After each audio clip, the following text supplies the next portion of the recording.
1847, Vienna, the best medical center in the world. And in this city, a young doctor noticed something strange. 2 wards, 1 hospital, the same disease. But in one ward, people were dying 14 times more often.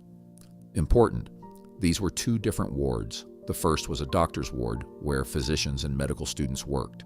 The second was a midwives' ward, run by midwives without formal medical education. In the second ward, mortality was about 1%.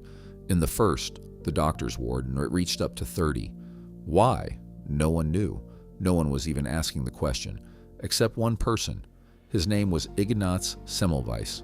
He was born in Hungary, studied in Vienna, and at 28 got a position at Europe's leading maternity clinic at the Vienna General Hospital.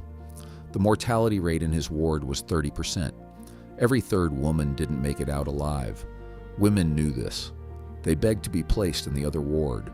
Some even gave birth right outside the hospital just to be admitted to the midwives' ward. The more educated the doctor was, the more dangerous it was to be treated by him.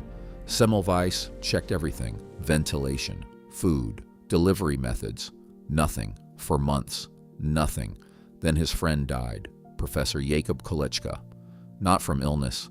A student accidentally cut him with a scalpel during an autopsy, and Kolechka died with the same symptoms as the mothers: high fever, inflammation, blood poisoning. Semmelweis stopped. Every morning, doctors performed autopsies in the morgue. Then they went straight to examine women in labor, without washing their hands. Midwives never performed autopsies. That was the only difference. The answer had been there the whole time. He introduced one rule: wash hands with a chlorinated lime solution before every examination. Within a few months, mortality dropped from 18% to 1.2 in just 3 months. Interesting fact, chlorinated lime wasn't random. It removed the smell of decay, and Semmelweis realized that particles from the doctor's hands were causing the infections. He didn't know about microbes. The theory of Louis Pasteur would appear only 15 years later. He solved the problem without knowing the mechanism. He presented his data to 200 professors. They laughed. To accept he was right meant admitting that for decades, doctors themselves had been killing their patients.